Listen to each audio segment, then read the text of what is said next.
पुण्यवंत व्हावे घेता सज्जनांची नावे निघे माझी वाचा तुटी महालाभ फुकासाठी विश्रांतीचा ठाव पायी संतांची भाव नेघे माझी वाचा तुटी महालाभ फुकासाठी तुका म्हणे पापे जाती संतांची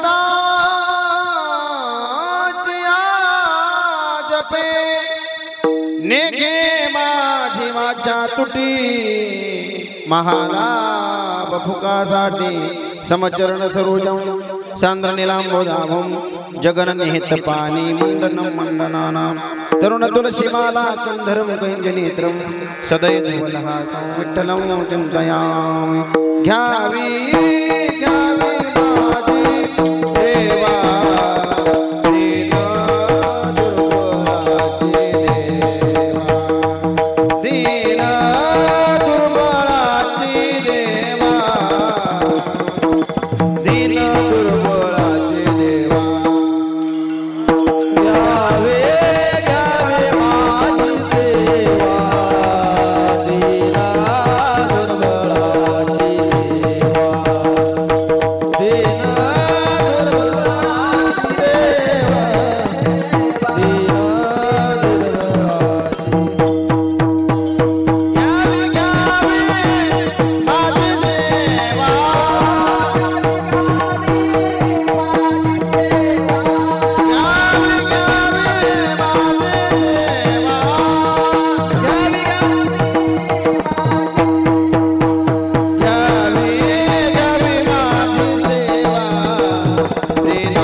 काय माझी वाणी मानेल संतासी रंगवो चित्तासी आपुलिया माझी वाणी तुझे वर्णे गुणनाम ऐसे दे प्रेम काही कळा जयांचे केलिया स्मरण होय सकळ विद्येचे अधिकरण तेची वंदो श्री चरण श्री गुरूंचे ते नमस्कार आता नमो सद्गुरु तुकया ज्ञानदीपा नमो सद्गुरु सच्चिदानंद रूपा नमो सद्गुरु भक्त कल्याणमूर्ती नमो सद्गुरु भास्करा पूर्ण कीर्ती श्री गुरु चरण सरोज रज निज मन मुकुन सुधारी वर्ण रघुबर विमल सुजोदायक फलचारी बुद्धिहीन तनु जानिके सुमिरो पवन कुमार बल बुद्धि विद्या देहु मोहि हरव कलेश विकार संताचे माता चरणावरी साष्टांग ही करी दंडबोत विश्रांती पावलो सांभाळा उत्तरी वाढले अंतरी प्रेम सुख आता भूमिका कीर्तनी उभे होती लोका टाळ मृदंग श्रोते देखा तया नमन माझे दंडबोत ऐसे नमन करुणी सकळा हरिकथा बोली बोबडिया बोला अज्ञानी म्हणून या पुल्या बाळा चालवी सकळा नामा म्हणे शिवे लागे शिवक झालो तुमच्या लागलो निज चरणा आहो स्वामी तुकया देवा यावरी न करावा अभीर हे दुःख मारुती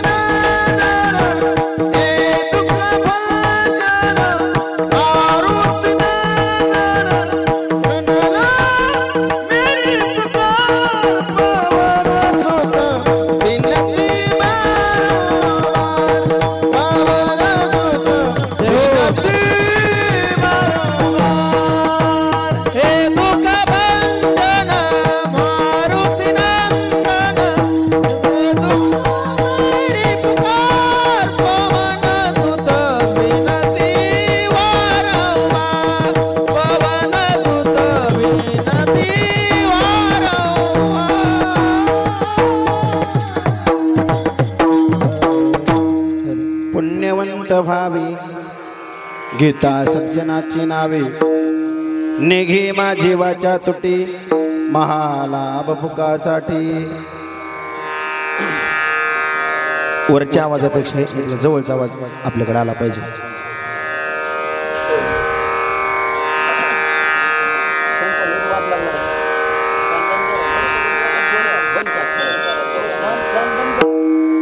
मी सांगितल्यावर चालू करा पुन्हा।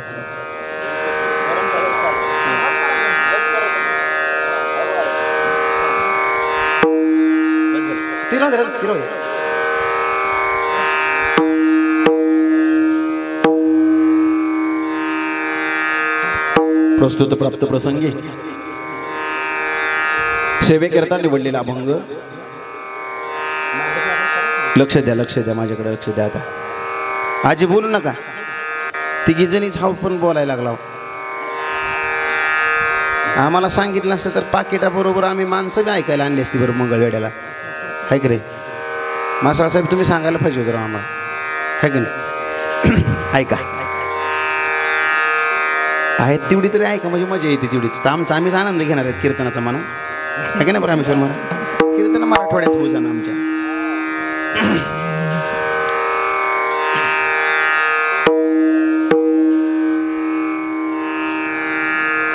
प्रस्तुत प्राप्त प्रसंगी सेवेकरता निवडलेला अभंग। यच्छया व जडजीवांचा उद्धार करण्याकरिता भूतलावर आलेले वितराग संपन्न संत श्रीमंत श्री जगद्गुरु तुकोबराय, तसेच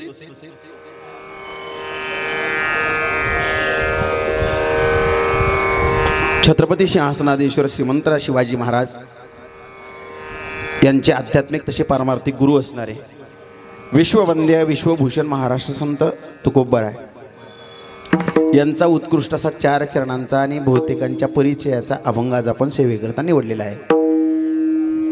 या अभंगाद्वारा संतश्रेष्ठ जगद्गुरु तुकोबराय सज्जनाच्या कीर्तीची महती व्यक्त करतात। सज्जनाच्या कीर्तीनं जे काय मनुष्यश्री जीवनामध्ये पुण्य प्राप्त होतं याची महती व्यक्त करणारा हा अभंग आहे। सेवेला आरंभ करण्याच्या पूर्वी थोडासा परिहार द्यायचा, तो म्हणजे असा। अकारण कारण करुणावरून आले भक्तवत्सल जगदाधार रुक्मिणी प्राणसंजीवन श्री भगवान पंढरीश परमात्म्याच्या असीम कृपेने कैवल्य ज्ञान साम्राज्य चक्रवर्ती विश्वमाऊली ज्ञानोबराय अनंत कृपा विभूषित वितराग संपन्न संत श्रीमंत श्री जगद्गुरु तुकोबराय संत श्रेष्ठ श्री दामाजी महाराज संत शिरोमणी चोखोबराय संत कानोपात्रा माता आदी करून सकल संत महात्म्यांच्या कृपाशीर्वादाने आपल्या या पवित्र पावन संतभूमी मंगळवेढा या नगरीमध्ये पुण्यश्लोक राजमाता अहिल्यादेवी होळकर यांच्या जयंती उत्सवाच्या निमित्ताने चालत असलेला आपला हा सोहळा वर्ष 25वे आणि त्यातील ही एक दिवसीय कीर्तन सेवा खऱ्या अर्थानं 25व्या वर्षामध्ये पदार्पण करत असताना पुण्यश्लोक अहिल्यादेवी होळकरांना जे काही देशासाठी देवासाठी आणि खऱ्या अर्थानं धर्मासाठी समर्पण दिलं ते खूप महत्त्वाचं आहे। धर्मसलीला असणाऱ्या धर्मसाम्राज्य असणाऱ्या माता अहिल्यादेवींच्या जन्मोत्सवाच्या निमित्ताने आपण मध्यवर्ती जयंती उत्सव मंडळ मंगळवेढा शहर यांनाच कीर्तनाचं जे आयोजन केलं खऱ्या अर्थानं मला वाटतं तुम्हाला कीर्तन आवडतं का नाही मला माहीत नाही, परंतु अहिल्यादेवींना मात्र नक्की कीर्तन आवडत होतं म्हणून आज तुम्ही कीर्तन ठेवले याबद्दल तुम्हाला सर्वांना मी खऱ्या अर्थानं धन्यवाद देतो। वाद लागला का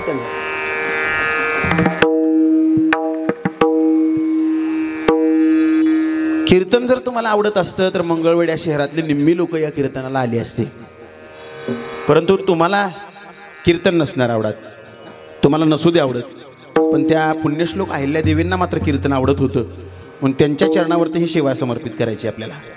पण या कीर्तनासाठी विशेषत्वानं आवर्जून उपस्थित असणारे पंढरपूर परिसरामध्ये ज्यांचं वारकरी संप्रदायाच्या निमित्तानं कार्य आहे असे माझे परममित्र हरिभक्तीपरायण रामेश्वर महाराज जाधव, हरिभक्तीपरायण आमचे शरद महाराज जाधव, हरिभक्तीपरायण आमचे अनिल महाराज, ज्यांना संस्थेच्या विद्यार्थ्यांसहित एवढ्या लांबचा प्रवास केला, आमचे हरिभक्तीपरायण दिगंचीकर महाराज, दिगंचीहून आले महाराज. महाराजांच्या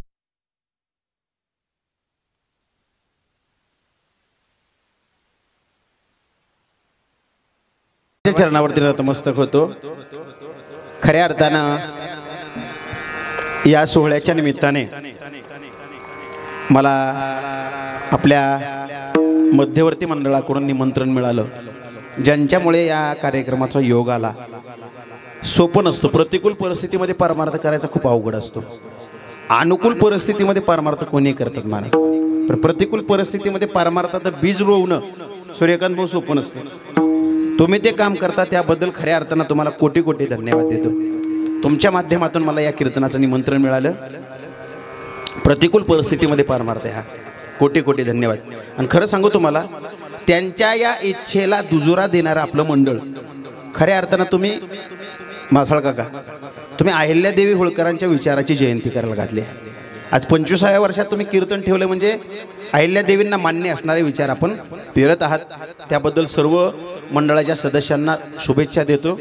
ऐका, सेवेकरता निवडलेला अभंग तुकोबारायांचा आहे.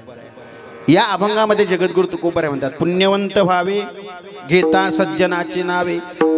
सज्जन कोणाला म्हणावं तर जो सतत अविरत आपल्या समाजाच्या दुःखाच्या मध्ये धावून जातो, जो आपल्या समाजाच्या मध्ये दुःख आहे, समाजाच्या दुःखाचे अश्रू पुसण्यासाठी शेवटच्या तळागाळापर्यंत काम करतो, त्याला सज्जन म्हणा. ज्यानं इतराच्या दुःखामध्ये दुःख मानलं आणि इतराच्या सुखामध्ये सुख मानलं, त्याला सज्जन म्हणा. या कीर्तनासाठी विशेषत्वानं उपस्थित असणारे आपल्या आंबे चिंचोली गावचे सर्व भाविक भक्तवृंद, गणेश पाटील असतील, आमचे विलास नाना असतील, सर्वांच्या चरणावरती नतमस्तक होतो. सज्जनाची कीर्ती अशी असते का सज्जनाचं नाव घेतल्याच्या नंतर जगद्गुरु तुकोबाराय म्हणतात, तुका म्हणे देवा त्यांची केल्या पावे सेवा. त्यांची केलेली सेवा तुकोबाराय म्हणतात देवांना सुद्धा मान्य असते. लक्ष द्या. आपण जयंती साजरी करत असताना अहिल्यादेवींच्या संबंधाने सर्वांना ज्ञात आहे का काशी विश्वनाथाच्या मंदिरापासून ते सोमनाथाच्या मंदिराचा जीर्णोद्धार जर कोणी केला असेल तर त्या पुण्यश्लोक अहिल्यादेवी होळकरांना केला. असं एकही तीर्थक्षेत्र नाही का त्या तीर्थक्षेत्रावरती अहिल्यादेवीने दान धर्म केला नाही, असं एकही तीर्थक्षेत्र नाही. मी सांगून जाईन मी तुम्हाला, सध्याच्या काळामध्ये जातीयतेचं विष समाजामध्ये सुशिक्षितपणाच्या मध्ये जास्त पेरलं जाते. प्रत्येक समाज जाती जातीमध्ये विभागला जातोय आणि याला जर कारण कोण असेल तर ते फक्त राजकारणी लोक आहेत. अहिल्यादेवींना विशिष्ट समाजांना बांधून ठेवायचं, शिवरायांना विशिष्ट समाजांना बांधून ठेवायचं. खरं सांगू मी तुम्हाला, जे धर्मकार्य होतं, छत्रपती शिवाजी महाराजांची जी इच्छा होती ना, हे हिंदवी स्वराज्य व्हावे ही श्रींची इच्छा, याला खऱ्या अर्थानं मुकुट चढवण्याचं काम जर कोणी केलं असेल तर ते पुण्यश्लोक अहिल्यादेवी होळकरांना केलं.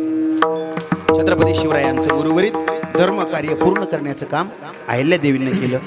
एक लक्षात ठेवा, जीवनामध्ये कितीही संकट आली तरी त्या संकटाला न जुमानता न घाबरता स्वतःचा पती जातो.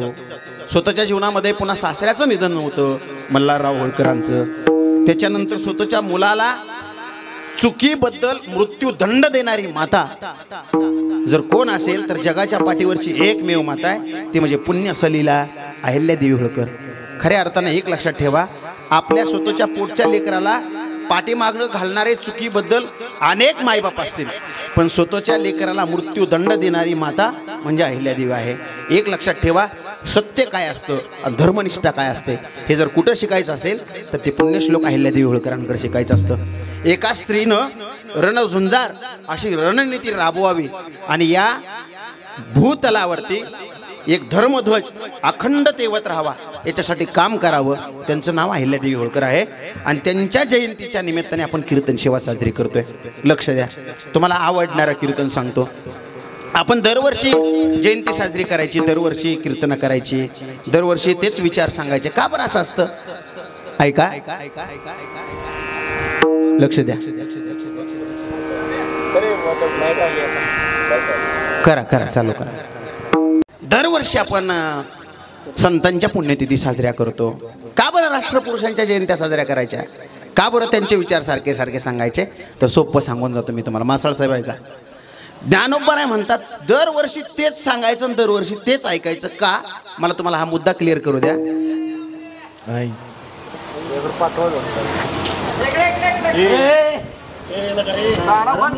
दरवर्षीच असं का? बस बस बस ऐका ऐका, अनुसंधान तुटू देऊ नका. आता कसं असतं माहिती का तुम्हाला? ते बाजारात कथा आणि हे तो नावडे पंढरीन. आता पण आता बाजारातच बाजार मांडलाय आपण, आता नावीला जाय त्याला, बरोबर आहे की नाही? ऐका, दरवर्षी पुण्यतिथी साजरी करतो, दरवर्षी जयंती साजरी का करतो? याच्यासाठी मी तुम्हाला ज्ञानोबाराची गोवी सांगतो. हरपले आपण पेपावे. आता तुम्ही स्टेजवरची हालचाल करू नका. हरपले आपण पेपावे, पाहता संता ते गिवसावे, म्हणून वानावे ऐकावे तेची सदा. मला एक सांगा, हरवलंय आपलं काहीतरी, ज्ञानोबा म्हणतात, आणि हरवलेलं ते आपल्याला पुन्हा मिळवायचंय. हरवलेलं मिळवण्यासाठी काय करतात? सूर्यकांत भाऊ मंगळवेढ्यात काय करतात? हुडकावं लागतं. हरवलेलं मिळवण्यासाठी काय करावं लागतं? हुडकावं लागतं. ज्ञानोबा म्हणतात हरपले आपण पेपावे, आपलं काहीतरी हरवले, मग काय करा की म्हणून वानावे ऐकावे तेची सदा. हरवलेलं मिळवण्यासाठी मला उत्तर सांगा, हरवलेली वस्तू मिळवण्यासाठी सांगून सापडते का हुडकून सापडते? हुडकून सापडते. पोरांनो कशी सापडते? लक्ष द्या बरं का. हरवलेली वस्तू मिळवण्यासाठी काय करावं लागतं? हुडकावं लागतं. हरवलेली वस्तू मिळवण्यासाठी ऐकून सापडेल का हुडकून सापडेल? हुडकूनच सापडेल. सांगूनच सापडत नाही आणि ऐकूनच सापडत नाही. पण ज्ञानोबा या ठिकाणी म्हणतात म्हणून वानावे ऐकावे तेची सदा. सारखं तेच सांगा आणि सारखं तेच ऐका. मग नेमकं सांगून आणि ऐकून आपली नेमकी वस्तू काय हरवली आहे का ती आपल्याला पुन्हा मिळणार आहे? गणेश पाटील ऐका, सांगून आणि ऐकून कोणती वस्तू मिळते? मग मला तुम्हाला हे सांगायचंय, स्थूल देहाच्या संबंधाने जर विचार केला तर आपली स्थूल वस्तू जर हरवली असती तर ती आपल्याला सांगून आपले हुडकून सापडली असते. पण आपले सूक्ष्म देहाच्या विचाराने जर आपण विचार करायला गेला रामेश्वर महाराज, तर आपली सूक्ष्म वस्तू काय हरवली? तर माणसांची गर्दी भरपूर दिसते मासाळ साहेब, पण गर्दीमध्ये माणूस शोधावा लागतोय. ही शोकांतिका आहे. म्हणजे माणसातलं माणूस पण सध्याच्या काळात संपलंय. म्हणून वानावे ऐकावे तेची सदा. सांगू तुम्हाला सोपं करून, मला नागपूरला कीर्तनाला जायचं होतं. नागपूरला कीर्तनाला जायचं म्हणून आमच्या तिथं कुर्डवाडीचं रेल्वे जंक्शन स्टेशन आहे. कुर्डवाडीच्या रेल्वे जंक्शन स्टेशनवरती सकाळी 10 वाजता मी रेल्वे रिझर्वेशनच्या बुकिंगच्या लाईनमध्ये थांबलो होतो. रेल्वे रिझर्वेशनच्या बुकिंगची लाईन म्हटल्याच्या नंतर खूप मोठी रांग लागली होती. आता मी लाईनमध्ये जाऊन उभा राहिलो. शरद महाराज माझ्या पाठीमागं हळूहळू रांग लांबत गेली. आता सकाळच्या 10 वाजल्याची वेळ आहे. भूक लागली आहे, पोटामध्ये खावं तर काहीतरी वाटतंय. दिसत तर काहीच नाही. योगा असा एका म्हाताऱ्या बाबाचा आवाज माझ्या कानावरती गेला. शेंगा घेता का? शेंगा, भैमुगाच्या गरम गरम शेंगा. मी त्यांना हाक मारली, 10 रुपये दिले, शेंगा विकत घेतल्या. आता शेंगा खात असताना शेंगदाणे तोंडात टाकायचो आणि टरफल हातात साठवायचो. बघता बघता शेंगा संपल्या, शेंगदाणे संपले, हातात फक्त टरफल उरली. आता टरफल टाकायची कुठं? डावीकडे बघितलं स्वच्छता राखाचा बोर्ड आहे, उजवीकडे बघितलं स्वच्छता राखाचा बोर्ड आहे, पुढे मोठी रांग आहे, मागं मोठी गर्दी आहे. आता हातातली टरफल मी खाली टाकून दिली असते, पण माझ्या अंगावर महाराजाची कपडे आहेत. आरतीला पाणी होत नाही का? बसणारी ऐका ना, माझ्या अंगावर जर महाराजाची कपडे नसते, मायच्यान खोटं सांगत नाही, मी खालीच टरफल टाकून दिली असती.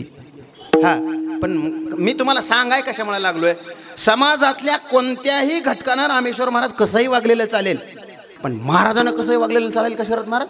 अजिबात चालत नाही. आता टरफल हातात तशीच राहू द्या, मला तुम्हाला ह्या कपड्याचं सांगू द्या अगोदर.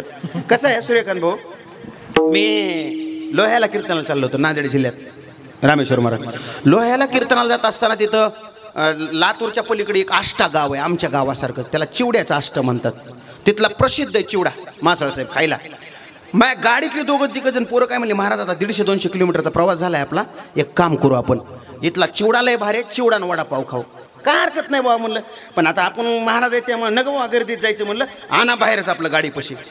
4-5 जणांना आम्ही 4-5 प्लेट घेतल्या, वडापाव आणि चिवडा.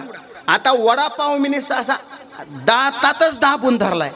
तेवढ्यात विनेकरी बाबाच्या वयाचा एक माणूस आला, टप्प्याच्या टप्प्यात 2 गळ्यात माळा, कपाळाला गंध, गळ्यात मस्तपैकी नागपूर उपरणं जरीच्या काटाचं. आणि जिच माझ्याकडे राग राग बघायला घातलं का त्या म्हाताऱ्याने लांब उभं राहून घासच गिळाना राव मला महाराज, कसाच घास गिळाना. म्हणलं आता आपलं काय चुकलं बाबा नेमकं, ह्यांनी राग राग बघायला घातलं. म्हणून मी हो का मासाळ साहेब वडापाव दातात धरलेला बाहेर काढला. आणि मी म्हणलं मामा आमच्याकडे बघताव का? त्यानं कसं केलं माझ्याकडे बघायचं नाही, नुसतं असं तोंड वाकडं केलं. मग तर लईच वाईट वाटायला लागलं बघ वैभव मला. मग मी काय केलं पुन्हा, मी म्हणलं मामा काय चुकलं का आमच्याकडून ते तर सांगा. ते कसं करतंय म्हातारा माझ्याकडे बघून माहिती का, चुकलं काय? मला काय झालं म्हणलं, म्हातारा कसं करते बघा, नीट लक्ष द्या माझ्याकडे. आणि तुम्ही काय महाराज आहेत काय म्हणला. लय जीवाला लागलं ना राव महाराज आहेत का म्हणल्यावर. मला माझ्या अंगावर कपडे महाराजाचे, तुम्हाला कसं वाटतंय नेमकं? कपडे काय म्हणलं ते, कपडे आणि मान आलेली अशी. मी म्हणलं मामा म्हणजे नेमकं म्हणायचंय काय? काय नाही म्हणला महाराज. आणि तुम्ही महाराज काय वडापाव खात असते ती काय म्हणला. मग महाराज काय रस्त्याच्या कडेचा मुरुम खाते ती का? उगा तुमच्याच मनाने होऊ द्या. आता तुम्ही नीट लक्ष द्या बरं का. माझ्या सांगण्याचा भाव असा आहे, मला रस्त्याच्या कडेला उभा राहून महाराजांना जरी वडापाव खाल्ला तर ती समाजाला सहन होत नाही. कपडे घालायचे म्हणल्यावर लय आचारसंहिता सांभाळावं लागते. तुमची मतदान झाली की संपत्ती आहे, पण आमच्या अख्ख्या आयुष्यभर संपत नाही आचारसंहिता, बरोबर आहे की नाही? लय कडक सांभाळावी लागते. मी तुम्हाला ह्याच्यासाठी सांगितलंय, लक्ष द्या कीर्तनामध्ये. अजून तुम्हाला नसलं समजलं तर थोडं सोपं करून सांगतो कपड्याचं कसं असतंय ते. रामायणामध्ये रावणाचा आणि कुंभकर्णाचा संवाद आहे. लक्ष द्या बरं का सगळेजण. रावणाचा आणि कुंभकर्णाचा संवाद काय आहे? कुंभकर्ण रावणाला म्हणतो एके दिवशी, अरे दादा तुझा चेहरा लयच पडलाय रे, कशामुळे नाराज आहेस? आपल्याकडे कोणत्या गोष्टीची कमी आहे म्हणून तू नाराज झालास? सोन्याची, तांब्याची, पितळाची घरं ती तुमचं तुम्ही हिशोब लावा. आता भावार्थ रामायणामध्ये सुंदर वर्णन केले नाथमार्गाने त्याचं, बरोबर आहे की नाही? त्यानं मन आमचे गुरुवर येतात त्या सांगायच्या कीर्तनामध्ये, रस्ते सुद्धा सिमेंटचे आणि डांबरीचे केले नव्हते सूर्यकांत भाऊ. त्यानं असे जणू रस्ते कशाचे केले ते, सोन्याचे, सिमेंट कॉन्क्रीट हातरल्यासारखे. मासाळ साहेब मेहरबानी लोक आताची नव्हती त्या काळात. लोकांना रस्ता उचकून नेला असता खुरप्यानं काढून, हा सोन्याचा रस्ता असता आताच्या काळात. तर अहो काय सांगू तुम्हाला, आमच्या गावात ग्रामपंचायतीचा रस्ता चालू होता वैभव, ग्रामपंचायतीचा रस्ता चालू होता. आणि रस्त्यावर ते 100-200 पोत्याची गाडी उतरवली ग्रामपंचायतीने सिमेंटाची. आणि मग ती आता रातभर गाडी तशीच ठेवायची म्हणून ग्रामपंचायतीने राखण म्हणून 2 शिपाई हातरून करून सिमेंटाच्या थापीवर झोपविले. सकाळी सकाळी उठून बघितलं तर शिपायाच्या अंगाखालनं 50 पोती हाणली गावातल्या लोकांना. सोन्याचा रस्ता असता तर ठेवला असता वय लोकांना. रावणाचे रस्ते सोन्याचे, लक्ष देऊन कीर्तन ऐका.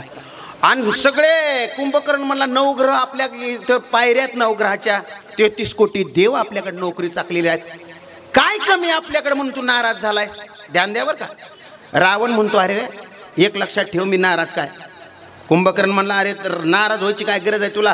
80,000 बायका आहेत, 5 पतिव्रतापैकी एक असणारी मंदोदरी तुझी पट्टा राणी आहे, बरोबर आहे की नाही? आणि हे सगळी एवढी संपत्ती तू नाराज काय? आपला रावण म्हणतोय कुंभकर्णाला, अरे मी नाराज असा आहे, मला ती सीता पाहिजे होती. मग मिळवलीस की म्हणलं, आणलीस की तू सीता? सीता नाही का तुझ्याकडं? आहे ना म्हणलं सीता. अरे पण ती माझ्याकडे बघत नाही, मला कसला भाव देत नाही, माझ्यासारखा अपमान करते. आणि अपमान केल्याच्या नंतर मला आत्महत्या करावी वाटते. कोण म्हणते? रावण. कळाला ना तुम्हाला? रावण जो आपल्या स्वतःच्या पत्नीवर संतुष्ट न राहता इतराच्या स्त्रीवरती नजर ठेवतो तो रावण. ध्यानात आला ना तुमच्या? रावण रावण रावण रावण म्हणजे काय? तर स्वतःच्या पत्नीनं न संतुष्ट राहता इतराच्या परस्त्रीवरती नजर ठेवतो तो रावण. रावण म्हटला मला त्या सीतेला मिळवायचं. मिळवलीस की म्हणला, अरे मला भावच देत नाही म्हणून आत्महत्या करावी वाटते. कुंभकर्ण म्हणलं एक काम कर. म्हणलं काय? ऐका, लक्ष द्या.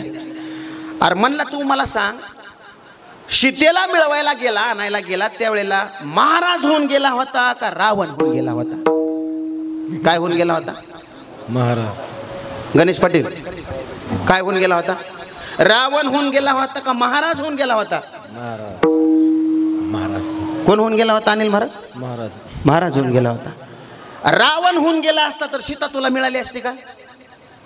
बरोबर आहे की नाही? सीतेने कोणावरती विश्वास ठेवला? अय सीतेने कोणावरती विश्वास ठेवला? महाराजावरती. महाराज आहे म्हणून सीतेने लक्ष्मण रेषा ओलांडले, रावण आहे म्हणून ओलांडली नाही. खरं सांगू का तुम्हाला, सध्याच्या काळात बऱ्याच रावणानं महाराजाचे कपडे घातलेत. बरोबर आहे का? आणि मग लोक म्हणायला लागलेत आम्हाला माहिती तुमचं सगळं काय कसं करावं आता, आहे का नाही? बरं आज व्हायला लागलंय ते, कसं करावं मग ते? आता त्याला नाही इलाज झालाय आमचा, कपड्याचं लईच अवघड. जाऊ द्या, चला आपला. मी तुम्हाला कुठं होतो? टरफल देण्यात आहेत ना तुमच्या? माझ्या हातात होती, मला खाली टाकायची होती. मी टाकना झालो का तर माझ्या अंगावर महाराजाची कपडे आहेत. मला तुम्हाला माणसातला माणूस पण सांगायचंय, ऐका. डावीकडे बघितलं स्वच्छता राखाचा बोर्ड आहे, उजवीकडे बघितलं स्वच्छता राखाचा बोर्ड आहे, पुढं मोठी रांग आहे, मागं मोठी गर्दी आहे. टर्फला कुठं टाकावा या विवंचनेत मी माझ्या पाठीमागच्या लाईन मधल्या माणसाला विचारलं. म्हणलं का हो दादा? म्हणलं मी हे टर्फला टाकू कुठं? ते म्हणला काय विचारता महाराज, टाका की पुढच्याच्या खिशात. मी म्हणलं अहो त्याला कळलं तर? मला त्याला कशाचं कळतंय? मागच्या अर्ध्या तासापासून मी केळाची साल तुमच्या खिशात टाकतोय, तुम्हाला तरी कुठं कळलं? म्हणलं लक्षात आलं तुमच्या? माझा दृष्टांत संपला. आपली टर्फला दुसऱ्याच्या खिशात, दुसऱ्याची साला आपल्या खिशात, असा सध्याच्या जगाच्या मानसिकतेचा प्रवास चालू आहे. म्हणजे माणूस माणसाला केरापेक्षा जास्त किंमत द्यायला तयार नाही. म्हणून वानावे, ऐकावे, त्याची सदा सारखी जयंती करायची, सारखे त्यांचे विचार सांगायचे. याच्यासाठी बरोबर आहे की नाही? अहिल्यादेवी होळकरांचे विचार जर जिवंत असते तर या धर्म मंडपामध्ये जागा पुरली नसती कीर्तन ऐकायला. बरोबर आहे ना? एक लक्षात ठेवा, छत्रपती शिवाजी महाराज सांगायला सोपेत, ऐकायला सोपेत. शिवाजी महाराजांच्या नावाचा जयघोष करायला सोपा आहे. छत्रपती शिवाजी महाराजांनी कपाळाला चंद्राची कोर लावली, छातीवर शिवाजी महाराजांचा फोटो लावला, पाठीवर लावला, पोटावर लावला, वारकाचे वस्तारे मुंडे पर्यंत दाड्या कोरल्या. म्हणजे शिवाजी महाराज नाही होत. नीट कीर्तन ऐका. 2 तास जगद्गुरु तुकोबरायचं कीर्तन मांडीना मोडता जो तरुण ऐकत होता त्याचं नाव आहे छत्रपती शिवाजी महाराज. विनाकारण राष्ट्रपुरुष घडत नसतात राजावर, विनाकारण या गोष्टी होत नाहीत. नुसत्या जयंत्या करायच्या, पुण्यतिथ्या करायच्या, कशाच्या करायच्या? बरोबर आहे की नाही? विचाराची जयंती असावी लागते. त्यांना संबंध आयुष्य कोणत्या कार्यासाठी समर्पित केलं हे कार्य जर आपल्याकडून घडत असेल तर आपण त्यांच्या विचाराचे पायक आहोत, त्यांच्या रक्ताचे वंशज आहोत. आपण जर त्यांचे विचार पायदळी तुडवीत असाल तर आपल्याला कदापि ते मान्य करणार नाहीत. म्हणून माझी विनंती आहे गड्या, त्यांच्या विचाराला अभिप्रेत असणारी जयंती असावी म्हणून तुम्ही कीर्तन ठेवलंय. ऐका, सज्जनाची नावे. बरोबर आहे की नाही? सज्जन म्हणजे काय? सोपं सांगतो मी तुम्हाला. इतराच्या दुःखानं जो दुःखी होतो आणि इतराच्या आनंदानं जो सुखी होतो तो सज्जन. ऐका बरं का, सोपं सांगतो मी तुम्हाला. जास्त वेळ कीर्तन करीना, अर्ध्या तासात बांधाबांधी करून उचलायसारखं करतो. पण तुम्ही बसणारी तरी नीट ऐका गड्या. मायच्याने मला लई टेन्शन यावं लागले. दांडी जर असती ना मधात फाशी घेतली असते मी, पण पटांगणात दांडीच दिसणार झाली आम्हाला. ऐका तुम्हाला सांगतो आता. सज्जन कोणाला म्हणायचं? इतराच्या दुःखानं दुःखी होतो आणि इतराच्या सुखानं सुखी होतो तो सज्जन आहे. मला तुम्हाला तेच सांगायचंय. आपल्या समाजाचा स्थायी भाव असा आहे बरं का मासाळ साहेब, समाजाचा स्थायी भाव असा आहे, आपल्याला इतराच्या दुःखानं मजा वाटते आणि इतराच्या आनंदानं मात्र दुःख होतं. आपल्यापेक्षा इतराचं दुःख मोठं असावं सूर्यकांत भाऊ, आणि आपल्यापेक्षा इतराचं सुख मात्र छोटं असावं, असा स्थायी भाव आहे आपला. नसल समजलं, सोपंच करून सांगतो तुम्हाला. आपल्याला लोकाचं बघून लय कसनुसं वाटतं. कसनुसं कळतं ना तुम्हाला? आमची भाषा कळते ना तुम्हाला मराठवाड्याची? हा लय बेकार वाटतं आपल्याला. लोकाचं चांगलं झालं का दिगंचकर महाराज लय बेकार वाटतं. सांगतोच तुम्हाला कसं आहे. ते एक बाई बाजारात गेली आणि बाईचे 100 रुपये हरपले. हरपुनी कोणाचे पण तिचे रामेश्वर महाराज हरपल्यावर काय सांगू तुम्हाला, किती तिचा त्रागा. घरी आली 5-25 बाया चहा प्यायला आणि हळदी कुंकाला बोलवल्या तिनं. आणि तितक्या बायात बाई छाती बुडू सांगायची, बाई बाजारात गेले 100 पडले बाई, आणि बाजारात गेले 100 पडले बाई, बाजारात गेले 100 पडले. एवढ्यावर थांबती का बाई? तिची वर्ण भाषा असते. अजून ज्याला सापडले असते त्याला पचायचेच नाहीत, त्याचं नीटनेटकच व्हायचं नाही, त्याचं आचलं होईन. हाय का आता त्याचा काय गुन्हा आता हरपल्याचा सापडण्याचा? पण अशी बाई बोलत असते. पण आता ऐका बरं का, आता त्या चहा प्यायला हळदी कुंकाला जमलेल्या 5-25 बायापैकी एका बाईनं फक्त तिला म्हणावं, काय अंगाचा तिळपापड करून घ्यायला लागलीस ग 100 रुपयासाठी? मी तर परवा दिवशी किराणा आणायला गेले, माझे तर 500 पडले बाई. तिचे 500 ऐकल्याबरोबर ही म्हणते जाऊ द्या मुरू द्या, मग आपल्या 100चं कुठं काय घेऊन बस. लक्षात आलं का? तिचे 500 पडलं म्हणलं की हिला कसं वाटतंय? बरं वाटतंय, समाधान वाटतंय. म्हणजे आपल्यापेक्षा इतराचं दुःख मोठं असलं का कसं वाटतं आपल्याला? बरं वाटतं महाराज. लोकांच्या कशाला सांगू मी तुम्हाला? शरद महाराज, मी माझं सांगतो, माईच्यान खोटं सांगा ना मी तुम्हाला. हे बघा सूर्यकांत भाऊ, मागच्या आठवड्यात आमच्या आईच्या कानातलं फुल पडलं वैभव.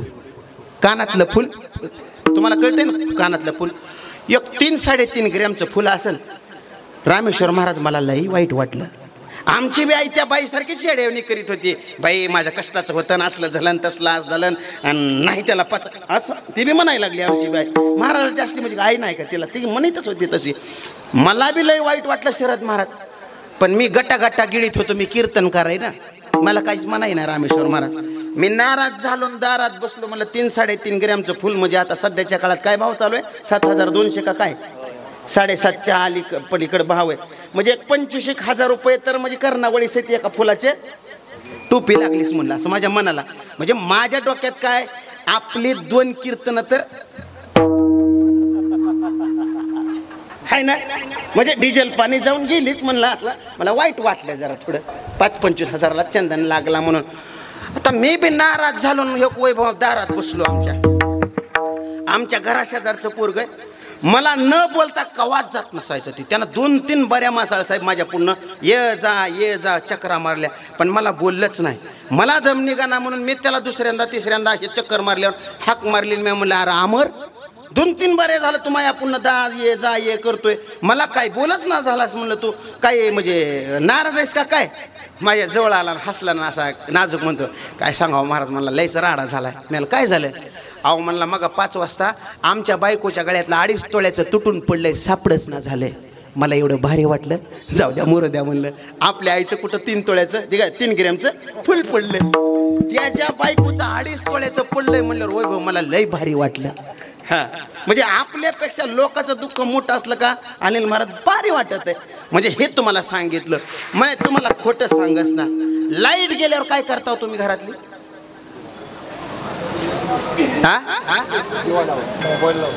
मोबाईल दिवा चिमणी आहे का इकडे? जुनी चिमणी. त्यांना उत्तर लय भारी दिले बघा. बरोबर की नाही? चिमणी लाविना, मोबाईल लाविना, काहीच करीना. लाईट गेल्या डोकावून लोकांच्या घरात लाईट आहे का शेजाऱ्याच्या घरात वाकून बघता? बरोबर की नाही? आपल्या घरातली लाईट जाव आणि आपण बाहेर वाकून बघावं. बाहेर वाकून बघितलं का दुसऱ्याच्या घरात लाईट दिसाव, एवढं बेकार वाटतंय. असं वाटतंय साऱ्या गावाचं दुःख आपल्या घराला आलं एकट्याच्या, एवढं बेकार वाटतंय.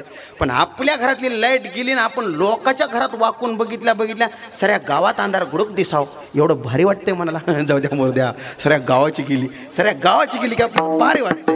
आणि आपली एकटीची गेली बरं वाटतच ना. तुम्हाला असला माल चांगला पचत आहे. ऐका अजून एक दृष्टांत सांगतो. कस करू मग आता? ऐका ना.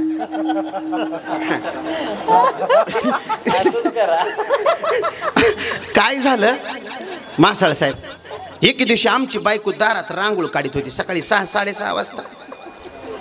मी तिकडून संभाजीनगर जिल्ह्यातून कीर्तनावरून आलो. पहाटे शेतात गेलो. शेतावरनं थोडं मोटर वगैरे चालू करून आलो. पहाटेची लाईट होती आणि बैठकीच्या खोलीत झोपलो बा सूर्यकांत भाऊ. बायको आमची दारात रांगोळ काढते 6-6:30 वर्षा. लक्ष देऊन ऐका, माझ्याकडे बघा सगळीजण. एक माणूस आला बाबा वैभव आमच्या दारात. कसा करते आमच्या बायकोला, कुठं गेला महाराज? बघा आता कसा रंग आहे. आमची बायको तर दचकलीच बा, पळतच घरात आली. मला म्हणली, माय आपल्या दारात कोणतर माणूस आलाय आणि तुम्हाला लयच आरतुरं बोलायला लागलाय. मी लगेच ओळखीलं, मासाळ साहेब ही जात नक्कीच गावातली आहे म्हणलं. गावातल्याशिवाय महाराजाला कोणी टाकून पाडून बोलच नाहीत का? बरोबर आहे का नाही? लय बेकार अवस्था महाराजाची गावात. आणि मग मी म्हणलं असू दे, कोणी म्हणलं जा कर चहा म्हणलं आमच्या बायकोला. आणि मी उठून ह्या का बेडवर बसलो, डोळं चोळतो असे, तोंड बिंड आपलं पुसलं असं. कोण आहे म्हणून बघावा. आला बाबा घडी आत. बघितलं तर आमच्या भाऊकीतला तुका तात्या. म्हणलं बोला की तात्या, काय काम काढलंय सकाळी? बघा बरं का माझ्याकडे तात्या कसा करताय. काय नाही बाबा म्हणला, लईच बेकार झाले म्हणला, सांगूच वाटा नाही, धोतर घाल. काय म्हणला? लईच बेकार झाले सांगूच वाटा नाही, धोतर घाल. काय समजायचं मी आता? सकाळी सकाळी आहे का नाही आता उगं नसती पंचायत जीवाला, म्हणजे वाईट बी बोलायली ना, काही मनात बी आणायली ना. मी आपलं एक नाही दोन नाही गपत तरी म्हणलं तात्या असू दे म्हणलं, काय का असं ना सांगा की म्हणलं. बघा बरं का तात्या कसं करते. सांगायला गेलं तर माझ्या घशाला कोरड पडायला लागली. म्हणलं सांगूच वाटा नाही, धोतर घाल. बघा अहो म्हणलं असू द्या, काय का असं ना सांगा. नाही नाही सांगायसारखंच नाही, लईच बेकार झाले, धोतर घाल. आता अवघडच झालं आता म्हणलं, सांगूच वाटा नाही, लईच बेकार झाले, धोतर घाल. आणि धोतर घाल घेतलं आपलं धोतर. म्हणलं सकाळ सकाळ कशाला वाईट बोलायचं म्हणून धोतर घातलं. महाराज धोतर घालायला घेतलं तर गाडीनं माझा हँगरला अडकवलेला शर्ट घेतला, टोपी घेतली, उपरणं घेतली आणि चल म्हणलं आता. मी म्हणलं हे तात्या माझे पाय काय बाहेर वडाना गेले गड्या. म्हणलं उगं कसं आहे, माझा BP लागलाय वाढायला, काय काय असं वय आहे का नाही, मला जमलं गड्या. म्हणलं काय असं त्याचं सांगा, सांगितल्याशिवाय मी काही बाहेर येच ना. तात्या कसा करते माझ्याकडे बघून बघा आता. अरे काय नाही बाबा म्हणला, ते आपल्या भाऊकीतला वरच्या वाड्यातला नामदेवनाना नाही कर. म्हणलं हां. अरे त्यानं म्हणला रात्री 8:30 वाजता ते आमच्या वड्याच्या कडाचे चिताचं झाड नाही कर. म्हणलं हां. म्हणजे मला काय वाटलं, काय केलं त्यानं आता? हाय का ना तसं वाटण का नाही तसं आता. त्यानं सांगायला तर असं घातलं मला, ते आपल्या भाऊकीतला वरच्या वाड्यातल्या नामदेवनाना नाही कर. हां. आणि त्यानं रात्री 8:30 वाजता ते आमच्या शेतातले वड्याच्या कडाचे चिचाचं झाड नाही कर. म्याला हां. म्हणजे मला काय वाटलं, फास घेतली त्यानं. म्या म्हणलं आता तरणा बाण 32-34 वर्षाचा पोरगा, म्हणलं काय असला त्याला व्यसन बी नाही कसल्या गोष्टीचं. म्हणलं काय केलं बाबा? म्हणलं तात्या काय केलं त्यानं?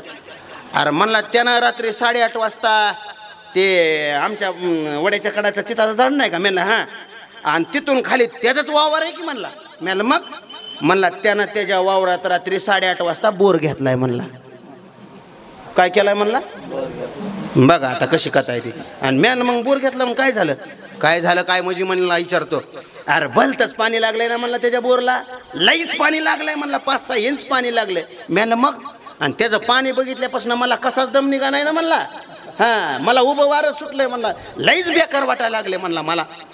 हां त्याचं पाणी ध्यानात आणलं का असं डोकं भेताडावर आदळून घ्यावं वाटते, हाणूनच घ्यावं वाटते मला, लईच बेकार वाटायला लागले. बघा आता कसं करायचं आता. म्यानं मग मी काय करू म्हणलं, आता काहीच नाही, रातभर झोपलो नाही, डोळ्याला डोळा लागला नाही. आता पहाटे तुझी गाडी आमच्या दारात वाजली. म्हणलं आता हेव आलाय म्हणून मला सकाळ सकाळ पहिल्यांदा जाऊन तुझी गाठ घ्यावा म्हणून तुझ्याकडं आलोय. बघा आता कशी कथा. आणि म्हणलं मग मी काय करू म्हणलं नाना त्याला. म्हणलं ते म्हणला काहीच नाही, माझ्या गाडीवर बस, आमच्या रानात चल आणि मला एक तसलाच बोरचा पॉईंट दाखव म्हणला. मग आहे म्हणलं आता तुम्हाला कोणी सांगितलं म्हणलं मला काय पाणी येतंय का काय मला पाणी बिणी काही कळत ना बाबा. म्हणलं मला पाणी कळत नाही. उगा बस म्हणला, नाटकं करू नको म्हणला. हां मला कळत नाही का? मला तुला सगळं कळतंय. अहो म्हणलं तात्या मला नाही पाणी कळत. तुम्हाला कोणी सांगितलं पाणी कळतंय? तुला कसं काय कळत नाही? मला तुला सगळं कळतंय. उगाच लोक तुला ह्या राज्यात ना त्या राज्यात बोलवते ती काय म्हणला. इळाची 3-3 गावं झपकीत हिंडतो हे असला काय बोलायला लागला मला. आणि म्या म्हणलं अहो तात्या मला पाण्याचं नाही कळत, उगा बास नाटका करू नको म्हणला. दाब दिला गाडीवर बसवला. मला शरद महाराज शेतात घेऊन गेल्यावर मी म्हणलं तात्या मला पाणी नाही बरं का कळत. मला माहिती सगळी नाटकं म्हणला तुमची, तारका नाही. हां हे का असं बोलायला घातलं त्यानं. कशामुळं म्हणता बरं तुम्ही? मी गप्पच बसलो बाबा. हे बघ म्हणला माझ्याकडे बघ. त्यानं बांधाच्याच कडाला पूजा मांडली. गणेश पाटील त्यानं पूजा मांडली आणि तवा इलासना हे का 2-2 हजाराच्या नोटा चालू होत्या. त्यानं मासाळ साहेब कना 2-2 हजाराच्या 10 नोटा मोजल्या आणि दक्षिणा ठेवली पूजेला. माईच्यान खोटं सांगा ना मी तुम्हाला. तात्याचं मन नामदेवनानाचं पाणी बघून बिघडलं आणि माझं दक्षिणा बघून बिघडलं ते. हा आणि काय सांगू तुम्हाला आता. आणि हे बघा त्यानं पूजा मांडली. बरं आता मला ते दक्षिणा लगेच कशी उचला येईन बरं सूर्यकांत भाऊ? कीर्तनाच्या आधी पाकिट भरा म्हणल्यावर जमतं काय तसं? बरोबर आहे की तसं जमना. म्हणलं आता आपल्याला रामेश्वर महाराज पॅटर्न बदलावं लागतंय. बरोबर आहे की नाही? मग म्हणलं आपल्याला काहीतरी हालचाल केल्याशिवाय आपलं हे दक्षिणाचं काम काय घट होईच ना. म्हणून मी काय केलं माहिती का, मग म्या लोकांचं बघितलेलं वैभव. म्या म्हणलं तात्या माझ्याकडे बघा, डोकं खाजवलं. म्हणलं लय बोबाट्या करू नका म्हणलं माझा. हा मला पाणी बघितल्यावर लय त्रास होतो. हो ती लय खुश झाला. ती म्हणला हा मला सगळं माहिती रे, तुला सगळं कळतंय म्हणला. मी म्हणलं तवा आणलाय का? म्हणला मग आणलाय. म्हणलं नारळ बी आणलाय म्हणला. आणि म्हणलं बघू इकडं. सूर्यकांत भाऊ तवा बी फिरला नाही, नारळ बी फिरला नाही, मीच घरा 2-4 वाऱ्या फिरलो तिथं. हा म्हणलं तात्या मायच्यान लईच नंबर 1 पॉईंट आहे म्हणलं. म्हणला काय बोलतो म्हणला. हा म्हणलं नाही नंबर 1. मला कितीक लागन पाणी? म्हणलं 5-6 इंचाच्या पूर्णच लागतंय. म्हणजे नामदेव नानापेक्षा जास्त लागतंय का आपल्याला? बघा इलास नाना. मी म्हणला हा 100% नामदेव नानापेक्षा आगावं लागतंय. मग फोड नारळ म्हणला तुझ्याच हातानं आणि कर पूजा म्हणला. ऐका बरं का नीट कर. ती मी नारळ फोडला, पूजा केली आणि म्हणला मग आता घे दक्षिणा. मी दक्षिणा उचलली, त्याच्यावर हळदी कुंकू अक्षदा पडलेला असं झटकीला आणि असा दक्षिणा खिशात ठेवला. बाबा लगेच आमचा तात्या कसा करते माझ्याकडे बघून एक ध्यानात ठेव. मी काय आपला बोर घेतल्यावर नामदेव नानाचा बोर कोरडा पडला पाहिजे बघ. आता कसं करावं सांगा बरं तुम्ही. आता असं बोलल्यावर मी म्हणलं आता येऊ आता लयच बेकार झालं बाबा म्हणलं. आपल्याच्या आता हे तर सांगितलेलंच खोटं, हे कोरडं करायचं म्हणतंय. मग मी अजून डोकं लावलं. म्हणलं बर बर बर तात्या आपल्याला नामदेव नानाचा झरा हाणायचा आहे काय? म्हणला हां त्याचा झरा हाणायचा आहे. म्हणूनच वाईट वाटायला लागले म्हणला मला. मी म्हणलं मग उगाच आयटी बोरीच्या झाडाकडे बघ, बाबळीच्या झाडाकडे बघ, वडाच्या बघ, उमराच्या बघ, काही बी बघायचो इकडं तिकडं मी. आणि ती मला म्हणायचं काय पॉईंट बदलावं लागतं का? काय पॉईंट बिन बदलायला लागणार म्हणलं. मग मी म्हणलं आपल्याला एक काम करावं लागतंय. म्हणलं काय करावं लागतंय?